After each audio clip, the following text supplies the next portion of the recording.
Hola a todos. En esta ocasión les traigo un resumen completo por capítulos de las batallas en el desierto de José Emilio Pacheco. Este libro es una novela corta publicada en 1981 que cuenta parte de la infancia de Carlos, un niño de 8 años, que describe cómo era la Ciudad de México en los años 40 y cómo su enamoramiento por la madre de su mejor amigo, una mujer 20 años mayor que él, cambió y marcó su vida para siempre. Capítulo 1. El mundo antiguo. Carlos describe a la Ciudad de México en los años 40, cuando el presidente era Miguel Alemán. Ya existían los supermercados, pero no la televisión, solamente la radio. También existía el cine. Carlos y su familia asistían al cine a ver películas de Errol Flynn y Tyrone Power. Las matines estaban de moda. Las canciones de moda eran Amorcito Corazón, Sin Ti, La Burrita, La Múcura y Obsesión, un antiguo bolero puertorriqueño. Las enfermedades abundaban por todas partes, como la poliomielitis, la fiebre aftosa en las reses y niños con aparatos ortopédicos. Las inundaciones eran una constante. El centro de la ciudad se convertía nuevamente en laguna. La gente iba por las calles en lancha. El rostro del presidente alemán aparecía por todos lados. Dibujos inmensos, retratos idealizados, caricaturas elogiosas y monumentos. Adulación pública e insaciable maledicencia privada. En las escuelas se enseñaban historia patria, lengua nacional, geografía de la Ciudad de México. Aún quedaban ríos y montañas en la ciudad. Los adultos se la pasaban quejándose de la inflación, los cambios, el tránsito, la inmoralidad, el ruido, la delincuencia, la sobrepoblación, la mendicidad, los extranjeros, la corrupción, la riqueza de unos cuantos y la pobreza de la mayoría. En esa época vislumbraban el año 2000 como un porvenir de plenitud y bienestar universales. Ciudades limpias, sin injusticia, sin pobreza, sin violencia, sin congestiones, sin basura. Se modernizaban con términos en inglés como thank you, okay, shut up, sorry, one moment please, what's the matter. Empezaban a comer hamburguesas, pies, donas, hot dogs, malteadas, helado, margarina, crema de cacahuate, y la Coca-Cola sustituía a las aguas frescas de limón, chía y Jamaica. Capítulo 2. Los desastres de la guerra. Carlos y sus compañeros de la escuela comían tortas de nata en los recreos. Jugaban divididos en dos bandos, árabes y judíos. Los niños que realmente eran árabes y judíos solo se hablaban para insultarse y pelear.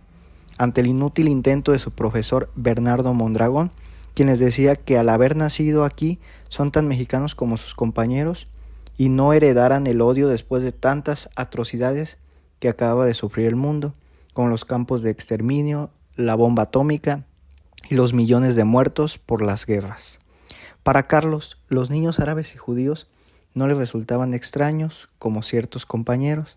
Por ejemplo, Jim, que nació en San Francisco y hablaba 2 idiomas sin acento, o Toru, que creció en un campo de concentración para japoneses, o Peralta y Rosales. Los compañeros de Carlos se divertían molestando a Toru, todos menos él, pues pensaba en lo que se sentiría al estar en su lugar como único mexicano en una escuela de Tokio. Con el paso de los años, Toru pasó a dirigir una industria japonesa, teniendo 4,000 esclavos mexicanos. Carlos y sus compañeros jugaban a las batallas en el desierto en el recreo. Le llamaban así porque era un patio de tierra colorada, sin árboles ni plantas, solo una caja de cemento al fondo. En esa época, México había dejado atrás una época de guerras y fusilamientos. Seguido suspendían clases para llevar a los niños a la inauguración de carreteras, avenidas, presas, parques deportivos, hospitales, ministerios, edificios inmensos. Jim, el mejor amigo de Carlos, decía ser hijo de un importante político, amigo y compañero del presidente Miguel Alemán. Capítulo 3. Alí Baba y los 40 ladrones. A Carlos le parecía increíble que si el padre de Jim era tan cercano al presidente alemán, llevara una vida tan austera. que tuviera a su hijo y a su esposa viviendo en un departamento en un tercer piso en la colonia Roma, Avenida Menos, y no en un departamento en Las Lomas o en Polanco. Además de que Jim estudiara en un colegio de medio pelo. Los compañeros de Carlos creían que esto se debía a que la mamá de Jim era la amante del que decía ser su padre. Incluso rumoraban que su verdadero padre era un periodista gringo que se llevó a su mamá a San Francisco y nunca se casó con ella. Jim se molestaba por los rumores de los robos de su supuesto padre y de que nunca apareciera con él, argumentando que estaba muy ocupado al servicio de México, sin llegar a enterarse de todo lo que se decía de su madre. Carlos era el único que no juzgaba a Jim y se convirtió en su único amigo.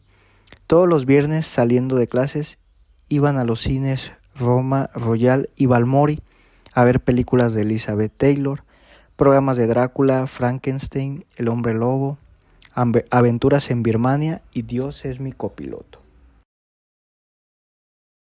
Capítulo 4. Lugar de en medio. La madre de Carlos, siempre entregada a las labores domésticas, estaba ansiosa de comprar lavadora, aspiradora, licuadora, olla express y refrigerador eléctrico, que eran la sensación en esa época. Odiaba a quienes no eran de Jalisco y catalogaba como extranjeros al resto de mexicanos, y detestaba a los capitalinos. Odiaba a la colonia Roma porque estaba habitada principalmente por árabes, judíos y mexicanos del sur, campechanos, chapanecos, tabasqueños y yucatecos. Regañaba a su otro hijo Héctor, de 20 años, que en lugar de asistir a la Universidad Nacional, pasaba las semanas en el swing club, en billares, en cantinas y en burdeles. Todo el tiempo hablaba de mujeres, política y automóviles. Estaba convencido de que México estaría mejor con un militar como presidente, por ejemplo, el general Enríquez Guzmán. El padre de Carlos era dueño de una fábrica de jabones, que cada día perdía terreno ante la competencia y la publicidad de las marcas norteamericanas de detergentes como Ace, Fab y Bell. En una ocasión, Rosales, un compañero de la escuela de Carlos, encuentra a él y a Jim leyendo una novela ilustrada, por lo cual los llama homosexuales, lo cual provocó una pelea entre Carlos y Rosales. Carlos le cuenta a su padre que llamó indio y pelado a su compañero. Él le dice que no debe desprestigiar a nadie, pues en el fondo todos los mexicanos eran indios y que nadie tiene la culpa de haber nacido o estar en la miseria. Capítulo 5. Por hondo que sea el mar profundo. Un viernes por la tarde, Jim invita a Carlos a su casa, un departamento en un tercer piso, el cual olía a perfume y estaba ordenado y muy limpio. Había fotos de Jim en Golden Gate, de su mamá por Semo y de su supuesto padre con el presidente alemán en ceremonias e inauguraciones. Carlos estaba sorprendido de que la mamá de Jim fuera tan joven, elegante y sobre todo tan hermosa. Jim le enseña a Carlos su colección de bolígrafos, que eran la novedad en aquel entonces, y los juguetes que su padre le había comprado en Estados Unidos. Un cañón, un cazabombardero, soldados con lanzallamas, tanques de cuerda, ametralladoras de plástico, un tren eléctrico Lionel y un radio portátil. La madre de Jim, Mariana, les prepara la merienda, platos voladores, sándwiches asados, una comida novedosa para la época. Todo lo contrario al pozole, la birria, las tostadas de pata y el chicharrón en salsa verde que cocinaba la madre de Carlos. Jim le cuenta a Mariana que su padre es dueño de una fábrica de jabones, de tocador y lavadero, que tiene 3 hermanas y un hermano y que su familia proviene de Guadalajara. Carlos se despide de Jim y Mariana muy a su pesar, pues él hubiera querido permanecer allí para siempre o al menos llevarse la foto de ella. Al salir del departamento e ir a su casa, Carlos se detuvo mientras veía la avenida Álvaro Obregón y se dijo a sí mismo que iba a guardar intacto el recuerdo de ese instante porque ese día se había enamorado de Mariana. Un amor en secreto, en silencio. Enamorarse sabiendo que todo está perdido y no hay ninguna esperanza. Capítulo 6. Obsesión. La madre de Carlos se molesta con él de que haya regresado tan tarde a su casa. Empieza a hacerle una serie de cuestionamientos sobre la madre de Jim y dudando de si en realidad fue a visitar a Jim. Carlos pasa el fin de semana en la Plaza Jusco, jugando con sus carritos de madera, mientras se cuestionaba el haberse enamorado de Mariana, porque no había ninguna posibilidad de que le correspondiera. Carlos sabía por Jim que le había caído muy bien a Mariana y que le gustaba que fueran amigos. Durante semanas y semanas, Carlos le preguntaba a Jim por Mariana, inventando cualquier pretexto para que no se extrañase. Los viernes por la tarde era el único día que Carlos podía visitar a Jim a su casa, pues le dejaban mucha tarea, pretextando que quería ver los juguetes, libros ilustrados y cómics de su amigo. Sin embargo, Mariana siempre se encontraba fuera de su casa y no regresaba hasta tarde, por lo cual Carlos no podía verla. Mariana siempre les dejaba la merienda lista en el refrigerador: ensalada de pollo, coleslaw, carnes frías, pay de manzana.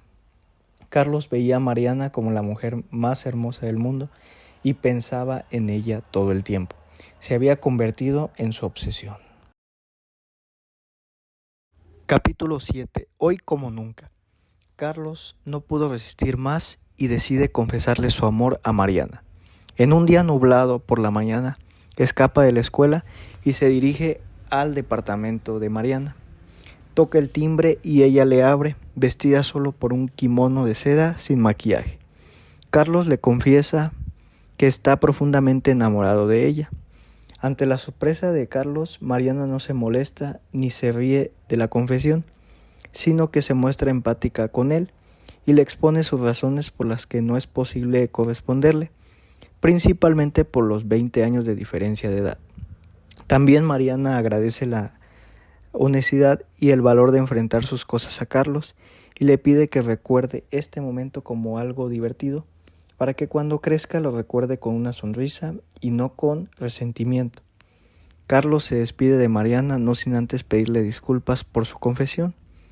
Ella lo despide con un beso en las comisuras. Carlos sale del departamento y llega en medio de una confusión total a su casa, pretextando que se sentía mal y quería acostarse. En la escuela todos estaban preocupados por la desaparición de Carlos. Jim le dice al profesor Mondragón que debió ir al departamento de su mamá a visitarla. De alguna manera Jim se enteró de lo que Carlos sentía por Mariana y le contó al profesor. Este le habla al papá de Carlos para contarle todo lo que había hecho su hijo, aunque Mariana lo negara. Capítulo 8. Príncipe de este mundo. La mamá de Carlos estaba muy molesta y sorprendida con la actitud de su hijo y creía que su hermano Héctor lo indujo a cometer esa barbaridad. Carlos no entendía el motivo del escándalo, pues no creía que hubiera hecho algo malo, lo cual enojó aún más a su madre y le dijo que debía confesarse y comulgarse para que Dios perdonara su pecado. El padre de Carlos no lo regaña, simplemente se limita a decirle que su comportamiento no era normal. Carlos piensa que todos en el fondo son hipócritas. Nadie puede ver ni juzgar como vemos y juzgamos a los demás. Incluso Carlos sabía que su padre llevaba años manteniendo la casa chica de su exsecretaria, con quien tuvo 2 hijas.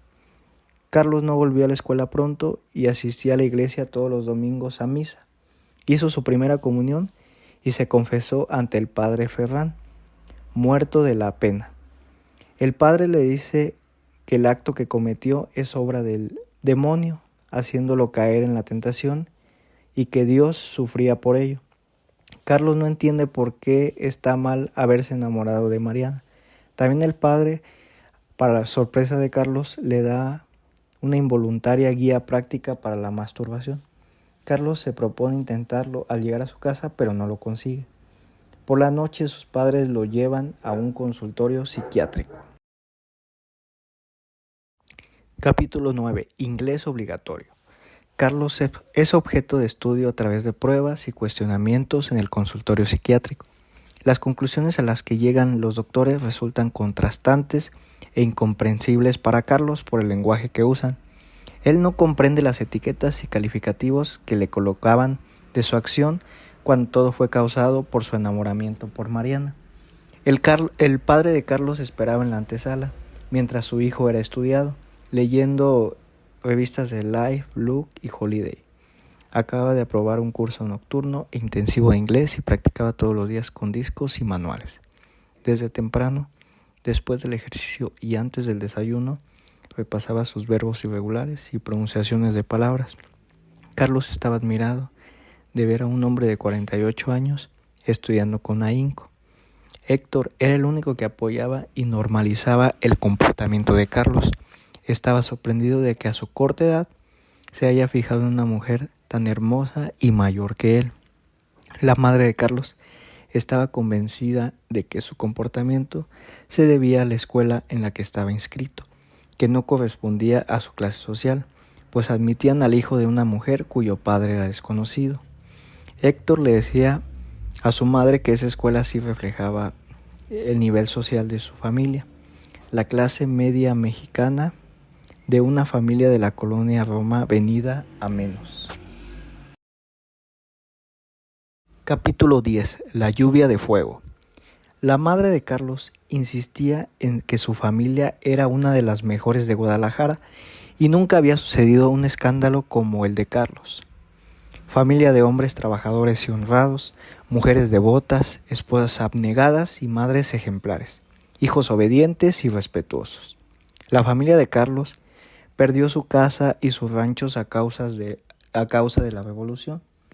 Un viejo cacique se quedó con sus pertenencias bajo pretexto de que en la familia hubo cristeros.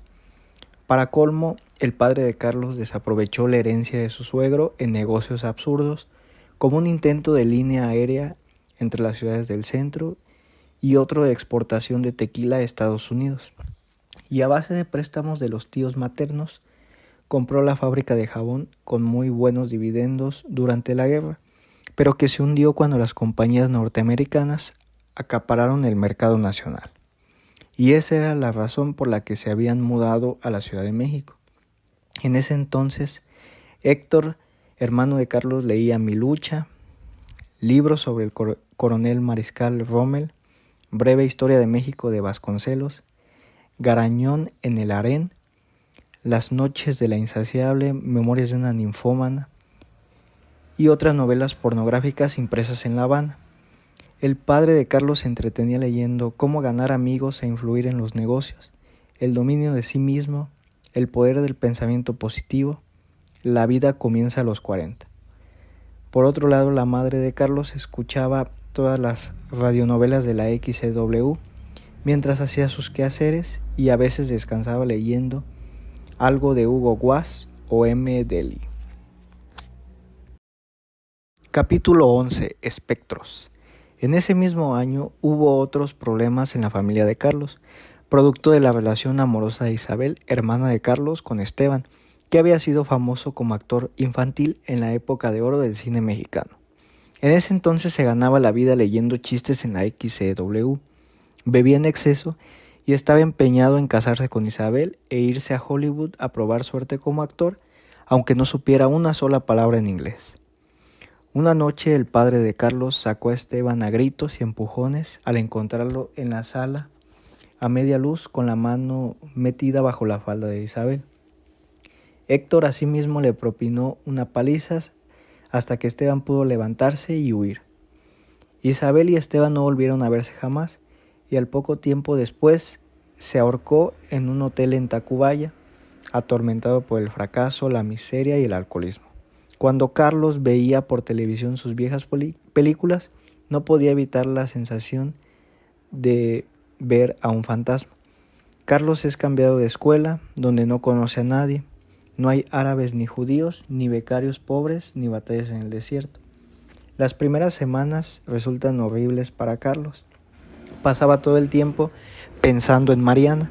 Su imagen aparecía por encima de Tongolele, Calantán y Sumuikei, de las revistas que compraba a escondidas para practicar la masturbación. Carlos no volvió a ver a Jim ni a Mariana. No se atrevía a acercarse a su edificio ni a su antigua escuela. Pensaba en todo el lío en que se había metido por no resistirse a su declaración de amor. Capítulo 12. Colonia Roma. Al llegar las vacaciones de fin de año, todo cambia radicalmente para la familia de Carlos. Su padre había vendido la fábrica y lo había nombrado gerente al servicio de la empresa norteamericana que absorbió sus marcas de jabones. Héctor estudiaba en la Universidad de Chicago y sus hermanos mayores en Texas. Un mediodía que Carlos regresaba de jugar tenis en el Junior Club, mientras leía una novela de Perry Mason cuando viajaba en el transporte público, su ex compañero Rosales se sube al transporte a vender chicles. Al reconocer a Carlos, se baja y corre a esconderse atrás de un árbol. Carlos lo sigue y le da alcance. Le ofrece invitarle un helado para platicar, pero Rosales le dice que mejor una torta porque tenía el hambre atrasada. Mientras Rosales comía con avidez, Carlos le pregunta sobre Jim y su antigua escuela. Rosales le dice que en la escuela se supo todo lo de Carlos con Mariana, porque Jim se lo contó a todos y se corrió el rumor de que a Carlos lo llevaron con un loquero. Rosales, para sorpresa de Carlos, cuenta que Mariana se suicidó a causa de una humillación pública del supuesto padre de Jim, donde éste la insultó y la golpeó frente a sus socios y colaboradores en una cena en Las Lomas. A raíz de eso, el verdadero padre de Jim fue por su hijo y se lo llevó a vivir con él a San Francisco. Carlos no da crédito a lo que le cuenta Rosales y piensa que todo es un invento de él para fastidiarlo. Carlos paga la cuenta y sale sin despedirse. Se dirige al departamento en que vivía Mariana, pero le abre una familia que tiene poco de haber habitado ese departamento y dice no saber nada de Jim ni Mariana. Carlos busca al portero para preguntarle por Mariana, pero también tiene poco de haber llegado a ese lugar y no sabe nada. Carlos, en su desesperación, toca todas las puertas del edificio y nadie sabe absolutamente nada de Mariana ni de Jim. Carlos regresa a su casa, se va a Nueva York para reunirse con su familia y se queda a vivir en Estados Unidos a estudiar en una escuela en Virginia. Carlos nunca pudo comprobar si era verdad lo que le contó Rosales, pues jamás volvió a ver a nadie de aquella época, pero él estaba convencido de que existió Mariana y Jim. Tiempo después demolieron la escuela, el edificio en que vivió Mariana, la casa de Carlos y la colonia Roma. Solo quedaba el recuerdo de la Ciudad de México de la década de los 40. Y con esto terminamos el resumen del libro Las batallas en el desierto de José Emilio Pacheco. Si te gustó, dale like y suscríbete al canal. Hasta la próxima.